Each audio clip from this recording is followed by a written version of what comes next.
রাত গভীর, আকাশে চাঁদ নেই, শুধু শ্মশানের হাওয়ায় ভেসে আসছে আগুনের গন্ধ। এই জায়গাটার নাম তারাপীঠ। এখানেই বিরাজ করেন মহাশক্তির এক ভয়ঙ্কর রূপ, মা তারা। লোকেরা বলে এই মন্দিরে কেউ খালি হাতে ফেরে না, কেউ পায় আশীর্বাদ আর কেউ পায় শাস্তি। এক রাতের কথা, শ্মশান ঘাটে বসে ধ্যান করছিল এক উন্মাদ সাধু।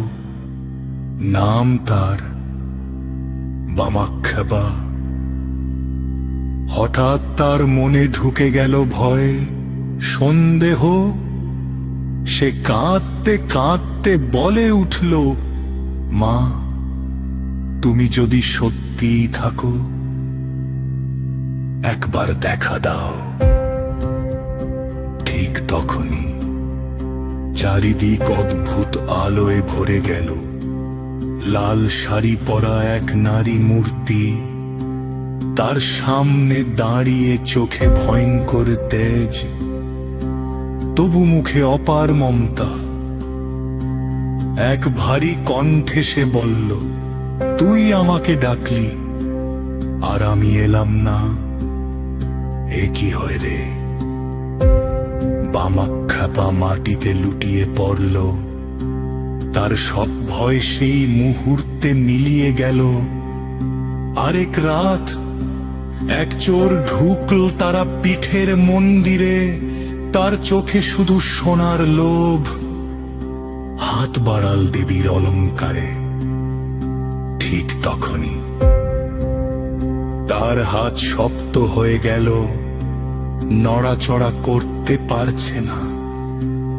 ভয়ে কাঁপতে কাঁপতে সে কাঁদল, মা, ভুল করেছি, আমাকে বাঁচাও।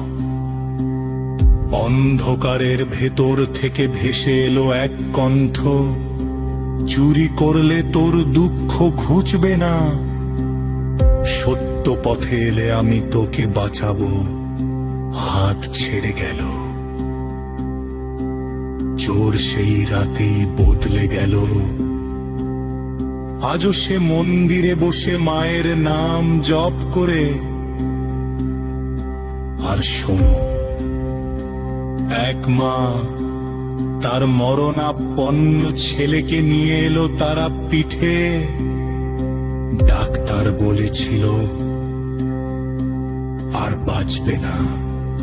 সে মায়ের পায়ে পড়ে কাঁদলো, মা তারা, আমার ছেলেটাকে বাঁচাও। সেই রাতে স্বপ্নে সে দেখল মা তারা ছেলের কপালে হাত রাখছেন। পরদিন সকালে ছেলের জ্বর উধাও।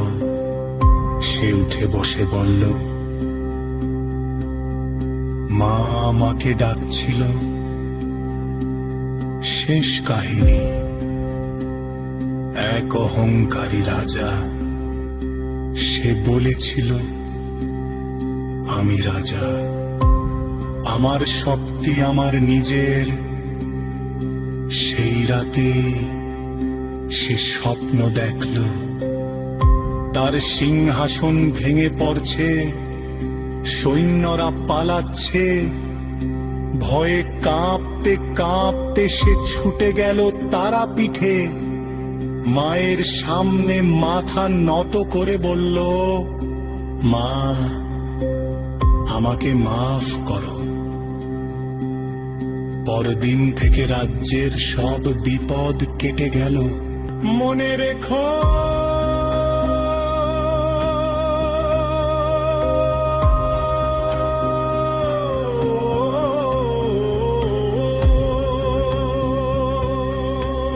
তারাপীঠে গেলে মন পরিষ্কার করে যেও। কারণ মা তারা শুধু আশীর্বাদই দেন না, অহংকারের শাস্তিও দেন। জয় মা তারা।